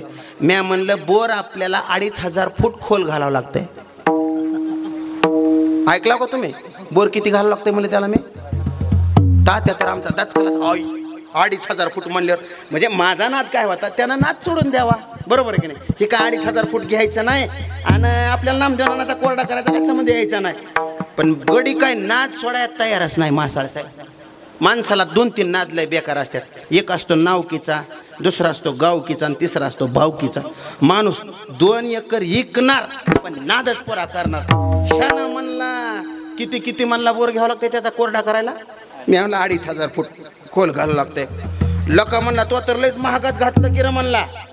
मला वाटलं होतं 70-80 हजारात काम भागन, तर नुसतं आता 2500 फुटाचं खोलच घ्यायचं म्हणलं तर 5 लाख रुपये खर्च होतंय. म्हणलं आता पैशाला बघून तर भिहीन, पण कशाचा नाद सोडतोय ती. म्हणलं आपल्या घरी हे बघ आमच्या तिकडं कापूस आणि सोयाबीन असतंय बघा, तुमच्यावर ऊसाचा खेळ नाही आमच्याकडं. म्हणलं हे बघ सोयाबीनचं आणि कापसाचं 2 लाख रुपये आहेत बाबा आपल्या घरात. पण ऐन टाईमाला आता 3 लाख रुपये कुठनं राहण्याचं, तर 1 लाखभर रुपये ऊसाचं एक बिल यायचं आहे म्हणला. किती झालं रे म्हणलं आता? 2 आणि 1 3 झालं. बायकोचं सोनं जर नेऊन सराफाच्या दुकानात ठेवलं तर ती 1-1.5 लाख रुपये येतात बघ म्हणला. म्हणजे किती झालं रे म्हणलं आता? किती झालं? 4.5 झालं. म्हणजे अजून 50,000चा घोटाळाच आहे म्हणायचं. म्हणजे 50,000 जुगाड लावाच लागतंय. काळजी करायची गरज नाही म्हणलं आपल्याला. हे ते उचिटान बटांची मिहुनी आपल्याला अर्ध्या रातचं 50,000 रुपये देते म्हणला उसनं. हा आपल्यावर लय जीव आहे म्हणला तिचा, कवाच नाही म्हणत नाही. आणि जुळतंय म्हणला 5 लाखाचा जुगाड. आणि सांग म्हणला मला बोरचा पॉईंट कुठं होती. माझा तर हात पाय थरथर कापायला लागलं बा. म्हणलं हे का तात्या हिथंच आहे म्हणलं बोरचा पॉईंट. मला म्हणला एक काम कर आता. मी म्हणलं काय करू? मी बोरची गाडी घेऊन येतो आणि तू हिथंच बसून राहा म्हणला मला. आता कसं करावं सांगा बरं तुम्ही. गडी गेला आणि उन्हाच्या कारात बोरची गाडी घेऊन आला. काय सांगू तुम्हाला, जीच 2 वाजता दुपारच्या उन्हाच्या कारात गाड्यानं बोरची गाडी चालू केली. संध्याकाळच्या 5:30-5:45 वाजता आमच्या तात्याचा बोर 1000 फूट खोल झाला. टिपका पाण्याचा लागला नाही, नुसता धुरळा. एकानाच बंद नाही. गाडी दिसाना धुरळ्यानं. तात्या पलीकून बसलेला, मी अलीकून बसलेलो. मी त्याला दिसत नसायचो, तो मला दिसत नसायचा. पण कवा बावा धुरळा वाऱ्यानं तिरका जायचा आणि मग तात्या माझ्याकडे बघायचा. आणि मग मला बघून तात्या असा करायचा, कवा लागले म्हणून विचारायचं. मी त्याला म्हणायचो थांब 2000 फुटाच्या खाली जातल्यावर सांगायला असं 2 बोटं दाखवायचो. सूर्यकांत भाऊ त्याचा बोर रातच्या 11-11:30 वाजता 2000 फूट झाला. टिपका पाण्याचा लागला नाही, नुसता धुरळा. म्हणलं आता आपलं काय खरं नाही, हे आपल्याला बोरमध्ये घालूनच आणतंय म्हणलं आता. हा म्हणलं हे तर थांबण्यात मजा नाही. मी गावातल्या एका पोराला म्हणलं बाळ्या तुला 500 धर म्हणलं, पण मला घरला नेऊन सोडेव गाड्या म्हणलं आता. हा आपलं काय खरं नाही म्हणलं. आणि मग काय सांगू तुम्हाला, घरी आलो, जेवण केला आणि रग पांघरून झोपलो बाबा मी. पाट आमच्या तात्याचा बोर झाला आणि आमच्याच घरला आला तात्या. मायच्यान खरं सांगतो मी तुम्हाला, गेट वाजल्या मी ओळखील हे आलाय म्हणून. मी तोंडावरली रग अशी बाजूला सरकिली कसा आलाय म्हणून बघितलं. तो मनालाच बोलत आलेला, अंगावरची कापडं सगळी दुरुळेनं खेकाण्यानं मळालेली, काळी भंगार झालेली. आता काय सांगू तुम्हाला, त्या मिश्यान भवायान पांढऱ्या हुप झालेल्या सगळ्या आमच्या तात्या आलान माया पाय त्याला बसला. मी लय जाम पांघरून घेतलं बा, मला आता ह्याला बोलायचंच न ग, कशाला तोंडाला तोंड लागायचं. मला म्हणायचा महाराज, ए महाराज उठकी, ए महाराज उठकी. मी एक नाही दोन नाही, गणेश पाटील गप्प झोपलो, बोलच ना मी त्याला.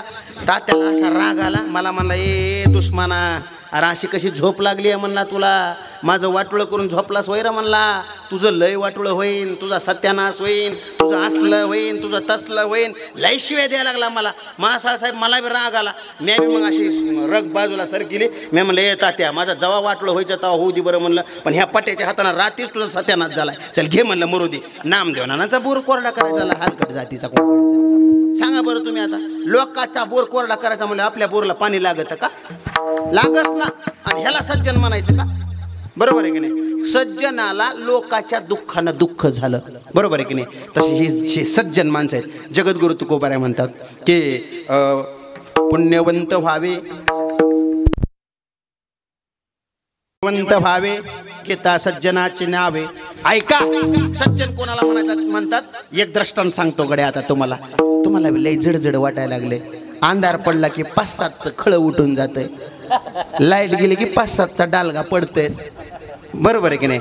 आता तुमचा बी ना इलाज आहे त्याला, माझा बी ना इलाज आहे. उगा पात लावायची म्हणून चालू आहे आमचं बी हे, आहे का नाही? ऐका, लक्ष द्या. सज्जन कोणाला म्हणायचं असतं ते. आमच्या मराठवाड्यामध्ये एक जिल्हा आहे, ऐका बरं का. आमच्या मराठवाड्यामध्ये एक जिल्हा आहे, त्या जिल्ह्याचं नाव आहे लातूर जिल्हा. लातूर जिल्ह्यामध्ये अशी एक व्यक्ती राहते, त्या व्यक्तीचं नाव आहे पद्मश्री डॉक्टर तात्याराव लहाने आणि त्यांचे धाकटे बंधू विठ्ठलराव लहाने. यूट्यूबवरती सर्च करा पोरांनो, बरं का, यूट्यूबवरती सर्च करा त्यांना. विठ्ठलराव लहाने स्वतःच्या जीवनातला किस्सा सांगतात, मला खूप आवडलाय म्हणून मी तुम्हाला सांगायला घातलं. ते म्हणतात, मी लहान होतो 10-15 वर्षाचा. 10-15 वर्षाचा असताना मला माझ्या आईनं शेजारच्या काकूची साडी आणायला सांगितली. साडी आणली. 8 दिवसाच्या नंतर आईनं ती साडी परत धुतली, इस्त्री केली, घडी घातली आणि मला परत नेऊन द्यायला सांगितली. साडी परत घेऊन जात असताना मी आईला विचारलं, आई ही साडी परत का घेऊन जायची आहे?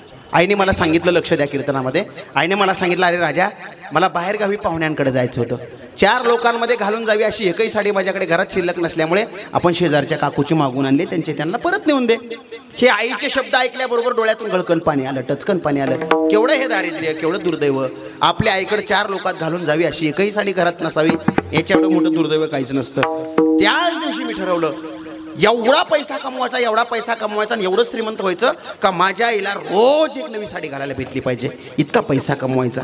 खूप कष्ट केलं, अभ्यास केला, आज मोठा झालो. महाराष्ट्रात माझं आज नाव आहे. आज माझ्याकडं, मी प्लॅस्टिक सर्जन आहे, एवढी संपत्ती आहे, त्या संपत्तीचा मला सार्थ अभिमान आहे. मी तुम्हाला एक वाक्य सांगेन, घरी घेऊन जा.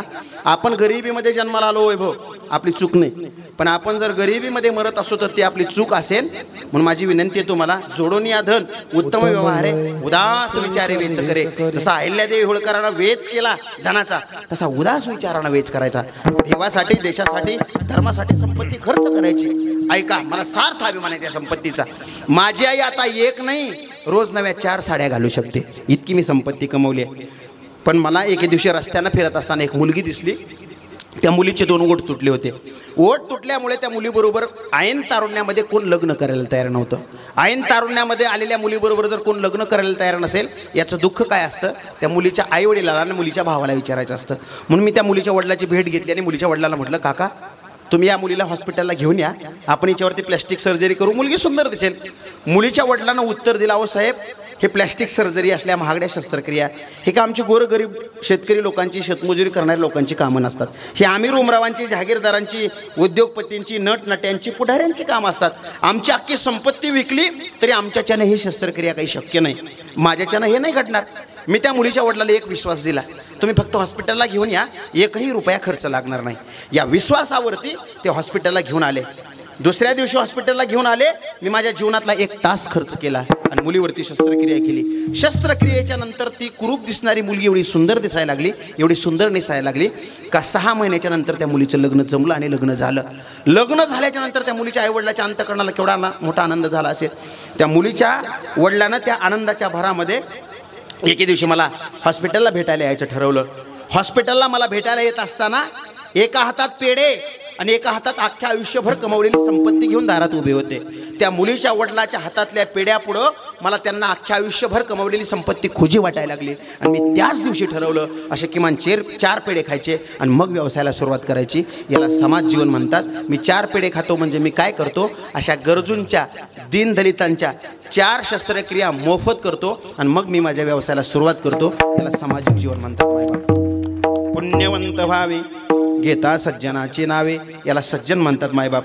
आता ऐका, आपलं सुद्धा समर्पण देवासाठी, देशासाठी, धर्मासाठी असलं पाहिजे अशी माझी विनंती आहे तुम्हाला. देवासाठी, देशासाठी, धर्मासाठी जर समर्पण नसेल तर जन्मदात्या आईबापांसाठी वृद्धाश्रमाची निर्मिती झाली आहे. वृद्धाश्रम पंढरपूरमध्ये आहेत. ऐकणारे नीट ऐका. पंढरपूरमधल्या वृद्धाश्रमाला लेकरांना नाव दिलंय तुमच्या शेजारी भक्त पुंडलिक वृद्धाश्रम. देणाराचा उद्देश मला माहित नाही, पण ऐकणारे नीट ऐका. वैकुंठीचा देव अनिला भूतळा, धन्य तो आगळा पुंडलिक, धारिष्ठ धैर्याचा, वरिष्ठ भक्ताचा, पवित्र पुण्याचा एकनिष्ठ. त्यांना असं कोणतं पवित्र पुण्य केलं होतं का त्या पुण्याईच्या बळावरती पांडुरंग परमात्म्याला विटेवरती उभा राहायला लागलं? तर नीट ऐका त्याचं उत्तर. पितृसेवा पुण्य, लाधला निधान आणि ब्रह्मसनातन अंगसंगे. आईन बाप सांगायचा म्हटलं का कीर्तन करायचा क्रायटेरिया ठरलाय महाराज. आई माझा माईचा सागर म्हणल्याशिवाय आई कळत नाही. लय अवघड हाय गाड्या उमगायला बाप म्हणल्याशिवाय बाप कळत नाही. बरोबर आहे की नाही? आता लोक का म्हणतात, माझी तक्रार नाही बरं, ते म्हणतात तुम्ही ऐकत जा त्यांचं. आपण फडकरी परंपरेतली लोक आहोत. फडकरी परंपरेमध्ये संत प्रमाणात सोडून दुसरी म्हणायची नाही. म्हणून मी तुम्हाला दुःख भरायचं प्रमाण सांगतोय. पुढचं ऐका. ज्यानं मायबापाची सेवा केली त्याची महती सांगतात जगद्गुरु तुकोबराय. अंग संगे रंगे क्रीडा करी जनान, त्या घरी पाहुणा वैकुंठीचा. त्याच्या घरी पांडुरंग परमात्मा पाहुणा होऊन येतो. आणि शेवटचं चरण ऐका. धन्य त्याची शक्ती, भक्तीची हे ख्याती, आणि तुका म्हणे मुक्ती पायी लोळे. त्याच्या चरणावरती मुक्ती लोळण घेते. त्याच्या दारात अष्ट महासिद्धी ओळंगतीद्वारे नवजात आदुरी दवडिता. हे कोणाच्या दारात घडतं तर त्याची शक्ती कोणाची, तर माय बापाच्या सेवेची. ज्यानं आई वडिलाची सेवा केली त्याच्या दारात मुक्ती येते, त्याच्या दारात सगळ्या सिद्धी येतात आणि पांडुरंग परमात्मा त्याच्या घरचा पाहुणा होतो. जर असं होत असेल तर त्याला कोणाच्या पुढं हात पसरावा लागत नसेल. म्हणून माझी विनंती आहे तुम्हाला, एवढी शक्ती मायबापाच्या सेवेची आहे. आणि हे असताना सुद्धा आपण आपल्या स्वतःच्या मायबापाला वृद्धाश्रमामध्ये जर ठेवत असू तर आपण फक्त म्हणायचं का भरतखंडे नरदेह प्राप्त येतो परमभाग्याची संपत्ती. एक लक्षात ठेवा, भारत देशामध्ये जन्माला आलो आपलं सौभाग्य आहे. या भारताची संस्कृती, ये भारत कोई भूमि का तुकडा नहीं है, ये जीता जागता राष्ट्र पुरुष है. ये भारत वंदन की धरती है, अभिनंदन की धरती है, ये अर्पण की भूमि है, ये तर्पण की भूमि है. यहाँ का कंकर कंकर हमारे लिए शंकर है, यहाँ की नदी नदी हमारे लिए गंगा जल है. जिएंगे तो इस भारत माता के लिए, मरेंगे तो इस भारत माता के लिए, और मरने के बाद बहती हुई कोई गंगा जल में कोई हमारी अस्थियों को कान लगा के सुनेगा, उसमें से एक ही आवाज आएगी, भारत माता की जय, भारत माता की जय. ही उर्मी आणि ही ऊर्जा प्रत्येक भारतीयाच्या अंतःकरणामध्ये मायबापाच्या संस्कारांना भरलेली असते. आणि त्या मायबापांसाठी वृद्धाश्रमाची निर्मिती पंढरपूरमध्ये आहे. माझी विनंती आहे तुम्हाला, पंढरपूरला गेल्यावर देवाचं दर्शन घ्यायला 5 मिनिट थोडं उशीर करा. अगोदर त्या पंढरपूरच्या वृद्धाश्रमाला भेट द्या. वृद्धाश्रमामध्ये खिपतत पडलेली जोडपी दिसतील तुम्हाला 80, 90, 95 वर्षाची. त्यांना विचारा तुमची पोरं काय करतात, तुम्हाला ते सांगतील. माझा पोरगा डॉक्टर आहे, वकील आहे, इंजिनियर आहे, प्राध्यापक आहे, कलेक्टर आहे. पण एकही तुम्हाला वृद्ध जोडपं वृद्धाश्रमात खिपतत पडलेलं असं नाही उत्तर देणार, माझा पोरगा अंगठे बहादूर आडमोठा शेतकरी म्हणून. अंगठ्या बहादूर आडमोठ्या अशिक्षित लेकरांना जे मायबापाचे हाल केले नाही, ते हाल जर शिकलेली सवरलेली पोरं करत असतील, काय घातले आपण त्यांच्यावरती संस्कार, कशी घडवली लेकरं, काय शिकवलं त्यांना, हे लोकाला सांगून चालणार नाही. तर आपण आई आणि बाप या भूमिकेला पात्र असणारे संस्कार आपण त्यांच्यावरती घातले नाहीत. हे बोट मात्र आपल्याकडे घ्यावं लागेल. म्हणून माझ्या कीर्तनाची आजची तुम्हाला विनंती आहे शेनगड्या, आपल्या लेकरांना काय व्हावं हे आपल्या हातात नसतं, पण आपण आपल्या लेकराचा बाप कसं व्हावं हे आपल्या हातात असतं. म्हणून आपल्या लेकरांवरती योग्य संस्कार घाला. तुम्हाला जर वाटत असेल माझ्या पोरानं माझा 4 लोकात अपमान नाही केला पाहिजे, शर्मेने मान माझी खाली जाईन, असं माझ्या मुलीनं नाही वागलं पाहिजे, असं जर तुम्हाला वाटत असेल तर या कीर्तनाच्या मंडपामध्ये मुलं आणि मुलं तुम्ही घेऊन आलाच पाहिजेत. तुमच्या मंगळवेढा शहरामध्ये मुस्लिम समुदायाची लोक तर असतील, तुम्ही त्यांचा एक आदर्श घ्या. त्यांची 2-2, 3-3, 5-5 वर्षाची लहान लहान लेकर असतात. ते त्यांच्या डोक्यावरती जाळीची टोपी पांघरू घालतात, अंगावरती शेरवानी ड्रेस घालतात, पोराच्या करंगळीला पकडतात, घेऊन जातात, म्हणतात चल बेटा ये हमारी मस्जिद है, ये हमारा अल्लाह है, ये हमारा कुरान है, ये हमारा दर्गा है. त्यावेळेस त्या लेकराच्या अंतःकरणामध्ये धर्मसंस्काराची बीजारोपण तिथं होतात. तुम्ही आपण कधी दाखवलं आपल्या लेकरांना, चल बाळा ज्ञानोबराय तुकोबराय पांडुरंग परमात्मा, छत्रपती शिवाजी महाराज, महाराणा प्रतापसिंह, महात्मा बसवेश्वर, या राजमाता अहिल्यादेवी होळकर, या जिजाऊ मासाहेब, शहीद भगतसिंग, राजगुरू सुखदेव, देवदेवता, संत पुरुष, राष्ट्रपुरुष, लेकरांच्या अंतकरणाला तुम्ही कळू द्या. आणि न कळू दिल्यामुळे जन्मदात्या माईबापांसाठी वृद्धाश्रमाची निर्मिती झाली आहे. माझी विनंती आहे तुम्हाला, एक लक्षात ठेवा, आपण त्यांच्यावरती संस्कार न घातल्यामुळे गोष्ट अशी घडली आहे. नांदेड जिल्ह्यामध्ये बिलोलीला एक डॉक्टर राहत होते, त्यांचं नाव आहे डॉक्टर अरुण गुदमगावकर. त्यांचं निधन झालं मागच्या ऑगस्ट महिन्यामध्ये. ABP माझाला TV चॅनलला त्यांच्या बातम्या आल्या डॉक्टर साहेबाच्या निधनाच्या. काय होती बातमी? डॉक्टर साहेबाला 2 अपत्य होती, एक होती मुलगी, एक होता मुलगा. डॉक्टर साहेबाला 2 अपत्य. अशी लेकरं जर कीर्तनात टाळ घेऊन उभं राहिली तर डॉक्टर साहेबाचं टाळ कसं सरकायचं? डॉक्टर पुरोगामी विचारसरणीचे, तुमच्यासारखेच पश्चिम महाराष्ट्रातले लोकांसारखे. डॉक्टर साहेबाला राग यायचा. लेकरं शिकली पाहिजे. मी शिक्षणाच्या विरोधातला माणूस नाही, मी स्वतः BSc ॲग्री माणूस आहे. मी तुम्हाला स्वाभिमानानं सांगतोय. मी का सांगायला लागलो हे? डॉक्टर साहेबाची लेकरं कॉन्व्हेंटमध्ये शिकली, मोठी झाली, डॉक्टर झाली, मुलगा झाला, मुलगी झाली, आणि व्यवसाय करण्यासाठी अमेरिकेला गेली. लेकरं खोऱ्यानं पैसा ओढतात. डॉक्टर साहेबाला अभिमान वाटला, आपली पोरं खूप पैसे कमावतात. पण लक्ष देऊ नाही का, डॉक्टर साहेबांचं वय 70-75 वर्षाचं झालं आणि डॉक्टर साहेबाला वाटलं आता आपण म्हातारे झालो, आता आपण म्हातारे झालो. डॉक्टर साहेबांना लेकरांना फोन करायला घातला, बाळांनो आता तुम्ही भारतात परत या. तुम्ही कीर्तन ऐकताय ना? डॉक्टर साहेब म्हणले, बाळांनो तुम्ही आता भारतात परत या. मुलगा आणि मुलगी डॉक्टर साहेबांना म्हणायचे, बाबा भारतात परत येऊन करायचं काय? डॉक्टर साहेब म्हणायचे, काय नाही गड्या, माझं 75 वर्षाचं वय झालं, संसाराच्या दगदगीमध्ये, धावपळीमध्ये कसा जगलो, 75 वर्षाचं वय कसं निघून गेलं मला नाही कळालं. आता असं वाटतं मस्तपैकी या शेवटच्या टप्प्यामध्ये कधी डोळे झाकतील काही सांगता येत नाही. मला असं वाटतं ऐका लक्ष देऊन, कसं वाटतं, मस्तपैकी सुनांना नातवांना घर भरलेलं असावं, नातवाच्या करंगळीला पकडावं आणि मस्तपैकी गावात चक्कर मारावे. सगळ्या मोठ्या मोठ्या लोकांना राम राम राम राम घालत दामाजी महाराजांचं दर्शन घ्यावं, चोखोबारायचं दर्शन घ्यावं, मारुतीचं दर्शन घ्यावं आणि मग घरी यावं. आणि घरी आल्याच्या नंतर सुनांना आम्हाला आदरयुक्त अंतकरणानं आणि हसऱ्या चेहऱ्यानं गरम गरम जेवायला वाढावं. आणि मस्तपैकी तुम्ही बाहेरून आल्याच्या नंतर दारातून घरात पाऊल ठेवल्या फक्त विचारावं, दादा तुम्ही जेवले का? आणि आई तुझी तब्येत बरी आहे का? म्हणून सांगतो, दामाजी महाराजाची शपथ घेऊन सांगतो मायबाप तुम्हाला, या कीर्तनाच्या माध्यमातून आपल्या घरात आल्या घरात पाऊल ठेवल्या आपली पोरं जर आपल्याला विचारत असतील ना, दादा तुम्ही जेवले का? आणि आई तुझी तब्येत बरी आहे का? पांडुरंगाच्या शपथ सांगतो मी तुम्हाला, नारदाच्या गादीवर उभं राहून न जेवता बापाचं पोट भरतंय आणि न गोळी खाता आईचं दुखलं राहतंय. पण हे विचारणारे लेकरं तुमच्या घरात आहेत का? आजच्या अहिल्यादेवी होळकराच्या जयंतीचं कीर्तन तुम्हाला विचारतंय. माझी विनंती आहे तुम्हाला, ही विचारणारी जर लेकरं तुमच्या घरात असतील तर तुमच्यासारखे भाग्यवान मायबाप तुम्ही आहेत. आणि विचारणारी लेकरं जर तुमच्या घरात नसतील तर नेमकं आपण त्यांच्या विचारा अंतकरणामध्ये कोणते विचार पेरलेत कधी तर तुम्ही प्रश्नचिन्ह टाकून विचारा. ज्यांना हे कळालंय ते धन्य आहेत. ऐका, डॉक्टर साहेबाचं तेच झालं. डॉक्टर साहेबांना मुलांना सांगितलं, बाबा तुमचा गैरसमज झाला. डॉक्टर म्हणले, मी 10 पिढ्याला बसून खायली इतकी संपत्ती कमवली आहे, तुम्ही आपला तर हात 10 खेड्यात धरत नाही, कुणी इतकी कमवली आहे. पोरं म्हणली, बाबा तुमचा गैरसमज झालाय, अजून जगातल्या टॉप 10 मध्ये यायचं आहे, आम्हाला हार्डवर्क करायचं, आम्ही भारतात परत येणार नाही. डॉक्टर म्हणले, मग आम्ही अमेरिकेला येतो. डॉक्टरच्या जाणं झालं नाही, लेकरं भारतात आली नाही. दुर्दैव असं एके दिवशी डॉक्टरच्या पत्नीचं निधन झालं. डॉक्टरची पत्नी वारली. पोरांना कळवलं डॉक्टर साहेबांना, तुमची आई वारली, भारतात परत या. मुलगा आणि मुलगी जे पेरत असतो तेच उगवत असतं, ज्याचं बी टाकलंय तेच पीक कापणीला येत असतं. डॉक्टर साहेबाच्या मुलीनं आणि मुलानं डॉक्टर साहेबाला उत्तर दिलं, बाबा आपण विज्ञानवादी लोक आहोत, मेलेल्या माणसाला काही जिवंत करता येतं का? असं कधी झालंच नाही. त्यापेक्षा या जा करायला काय जवळ आहे का? एवढा वेळ आमच्याकडं नाही. त्यापेक्षा या जा खर्च हे करण्यापेक्षा तुम्ही तिकडे आईच्या अंत्यसंस्कार करून घ्या, आम्ही इकडे आईला भावपूर्ण श्रद्धांजली समर्पित करतो. संस्कार तसे त्यांच्यावरती कॉन्व्हेंटमधले. डॉक्टर साहेबांना जड अंतकरणानं गावातल्या लोकांच्या मदतीने पत्नीचे अंत्यसंस्कार उरकून घेतले. आणि डॉक्टर साहेबाला जसा भरतहरी राजाला संसाराचा राग आला होता, वीट आला होता, तसा राग आला. हॉस्पिटल बंद केलं, अख्खी संपत्ती विकली आणि अहमदपूरच्या रुक्मिणी वृद्धाश्रमामध्ये डॉक्टर साहेब राहायला गेले. सगळी संपत्ती वृद्धाश्रमाला दान करून टाकली. मी तुम्हाला दंतकथा सांगत नाही, पुराणातली कथा सांगत नाही, वस्तुस्थिती सांगायला लागलोय. या वर्षी घडलेली. डॉक्टर साहेब 4 वर्ष अहमदपूरच्या रुक्मिणी वृद्धाश्रमामध्ये राहतात आणि कालच्या ऑगस्ट महिन्यामध्ये 18 तारखेला डॉक्टर साहेबाचं निधन झालं. आणि या निधनाची बातमी डॉक्टर साहेबाच्या मुलांना, संस्थापकांना कळवली. तुमचे वडील वारलेत, त्यांच्या अंत्यसंस्काराची जबाबदारी तुमची आहे, तुम्ही भारतात या, तोपर्यंत आम्ही तुमच्या वडिलाचा मृतदेह सेवागृहामध्ये राखून ठेवतो.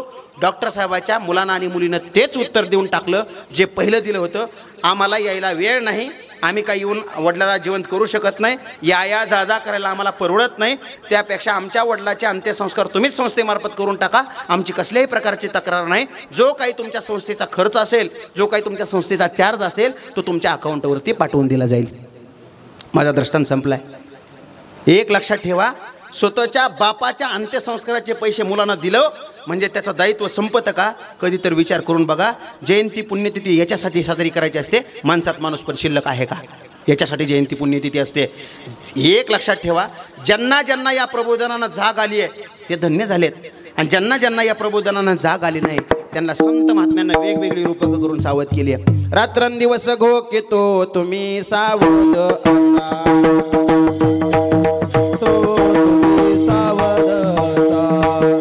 रात्रंदिवस घोकेतो तुम्ही सावध असा, रात्रंदिवस घोकेतो तुम्ही सावध असा, तुमच्या नगरीचा आम्हा नाही भरवसा, तुमच्या नगरीचा आम्हा नाही भरवसा, तुमच्या नगरीचा आम्हा नाही भरवसा, तुमच्या नगरीचा आम्हा नाही भरवसा. उजेड पडताना गळा पडेल फासा, उजेड पडताना गळा पडेल फासा, उजेड पडताना गळा पडेल फासा, उजेड पडताना गळा पडेल फासा. उठा कीजे माय बाप पैसे लागले झोप, उठा कीजे माय बाप पैसे लागले झोप, उठा कीजे माय बाप पैसे लागले झोप, उठा कीजे माय बाप लागले झोप. हुजूर रावणी आय वडी चुकवा की खेपो, हुजूर रावणी आय वडी चुकवा की खेपो, उठा कीजे माय बाप पैसे लागले झोप, उठा कीजे माय बाप पैसे लागले झोप.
नावात होऊनी भजनी लागा देव कर कैवारी देव कर कैवारी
काशी विश्वेश्वराचं दर्शन जर आज कोणामुळे होत असेल तर त्या पुण्यस्थलीला अहिल्यादेवी होळकर माता यांच्या प्रयत्नांमुळे होते राजा. काशी विश्वनाथाचं मंदिर ज्या वेळेला पाडण्यात आलं आणि त्या ठिकाणी जर दुसरं मंदिर कोणी बांधलं असेल तर या धर्मसाम्राज्ञीनं बांधलं. म्हणून एक लक्षात ठेवा, या गोष्टीचा सार्थ अभिमान आपल्याला असला पाहिजे. मी तुम्हाला एक सांगून जाईन, कंदों के ऊपर छाती नहीं होती, कंदों के ऊपर छाती नहीं होती और धर्म से बढ़कर जाती नहीं होती. गर्व से कहो हम हिंदू है. ही ऊर्जा आणि ही उर्मी प्रत्येक भारतीयाच्या अंतकरणामध्ये असली पाहिजे आणि आपल्या राष्ट्रपुरुषांचा सार्थ अभिमान आपल्याला असला पाहिजे. देवासाठी, देशासाठी, धर्मासाठी यांना समर्पण केलं. मी तुम्हाला सांगून गेलो, छत्रपती शिवरायांचं उर्वरित राहिलेलं काम आणि छत्रपती शिवरायांच्या धर्म कार्याला जर मुकुट कोणी बसवला असेल तर या धर्मसम्राटनी हिंदवी स्वराज्य निर्माण केलं. त्या स्वराज्याची पताका पेशव्यांना तशीच खांद्यावरती ठेवली आणि पेशव्यांच्या दरबारी असणाऱ्या मल्हारराव होळकरांच्या सुनेनं खऱ्या अर्थानं त्याच्यावरती मुकुट चढवला. त्या स्वराज्याची आज अवस्था काय आहे? राजे चला तुम्हाला तुमचा महाराष्ट्र दाखवतो. राजे आज कंटाळा करून चालणार नाही. राजे आज कंटाळा करून चालणार नाही आणि तुमच्याशी इथं खरं कोण बोलणार नाही. तुमचा गाईड व्हायची संधी मी कशाला हुकवतोय? शिवाजी राजे चला ना तुम्हाला तुमचा महाराष्ट्र दाखवतोय. शिवाजी घडवायचा असेल तर जिजाऊ असली पाहिजे. शिवाजी घडवायचा असेल तर जिजाऊ असली पाहिजे आणि शहाजींच्या मनात सुद्धा ती आस ठसली पाहिजे. आज मात्र तसं होताना दिसत नाही. शिवचरित्र ऐकायला गोड लागतं पण पचनी मात्र पडत नाही. पोकळ मराठी बना स्वतःलाच फसवतो. शिवाजीराजे चला ना तुम्हाला तुमचा महाराष्ट्र दाखवतो. सांगाराजे सुरुवात कुठून करायची? सांगाराजे कोणती माळवट धरायची? शिवनेरी पासून करायची का रायगडापासून करायची? अरे आपापसात लढू नका तेव्हाही कळलं नाही. आपापसात लढू नका तेव्हाही कळलं नाही आणि आजही कळत नाही. मरतात पण सवयीपासून कोणी मागं हटत नाही. म्हातारीच्या मरणाने काळ कसा सोकावतो. शिवाजीराजे चला ना तुम्हाला तुमचा महाराष्ट्र दाखवतो. ज्याच्यासाठी जीवाची बाजी लावावी तोच खिंडीत अडवतोय. ज्याच्यासाठी जीवाची बाजी लावावी तोच खिंडीत अडवतोय आणि रांजाचा पाटील तर महाराज फुटाफुटाला सापडतोय. आधी लगीन कोंडाण्याचं म्हणायची आता तानाची हिंमत नाही. आधी लगीन कोंडाण्याचं म्हणायची आता तानाची हिंमत नाही आणि बापजाद्याच्या पराक्रमाची रायबाला आता किंमत नाही. इतिहास राहिला नाही. जो तो आपल्या सोयीनुसार वाकवतो. शिवाजीराजे चला ना तुम्हाला तुमचा महाराष्ट्र दाखवतो. तो बघा प्रदेश ज्याचा त्याचा किल्ला आहे. तो बघा प्रदेश ज्याचा त्याचा किल्ला आहे. अष्टप्रधान मंडळाचा फायदेशीर सल्ला आहे. ज्याचा त्याचा झेंडा आहे ज्याची त्याची मुद्रा आहे. ज्याचा त्याचा झेंडा आहे ज्याची त्याची मुद्रा आहे. सुखी माणूस तोच ज्याच्या अंगात खादीचा सदर आहे. डोक्यावरून पाणी चाललं की जो तो आपल्या सोयीपुरतं झुकतो. शिवाजीराजे चला ना तुम्हाला तुमचा महाराष्ट्र दाखवतो. पुरंदरच्या तहाची परंपरा राजे आजही आमच्याकडे जोरात पाळली जाते. पुरंदरच्या तहाची परंपरा राजे आजही आमच्याकडे जोरात पाळली जाते. परस्परांचा फायदा असेल तर राजकीय लढाई सुद्धा टाळली जाते. राजकीय मांडवली झाली की 5 वर्षापुरतं तरी भागतं. राजकीय मांडवली झाली की 5 वर्षापुरतं तरी भागतं. संभाजी जामीन ठेवायला राजे शिवाचं काळीज लागतं. दुसऱ्याच्या जळत्या घरासमोर आम्ही आमची कपडे वाळवतोय. शिवाजीराजे चला ना तुम्हाला तुमचा महाराष्ट्र दाखवतोय. शेतकऱ्यांचा प्रश्न जसा वेड्यामध्ये पनाळा आहे. शेतकऱ्यांचा प्रश्न जसा वेड्यामध्ये पनाळा आहे.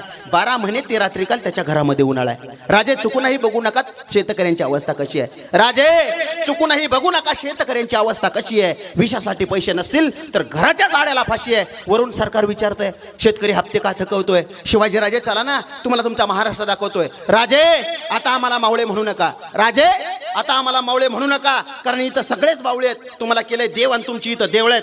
लाज वाटते मनाला म्हणून सांगतो पदरचं मी रेटत नाही. लाज वाटते मनाला म्हणून सांगतो पदरचं मी रेटत नाही. 3-3दा शिवजयंती साजरी होतेच कशी माझ्या बंडखोर मनाला पटत नाही. शिवशाहीचा मी पाईक तुमच्या चरणावरती माता टेकवतो. शिवाजीराजे चला ना तुम्हाला तुमचा महाराष्ट्र दाखवतो. जय हिंद, जय जिजाऊ, जय शिवराय. ज्ञानेश्वर माऊली.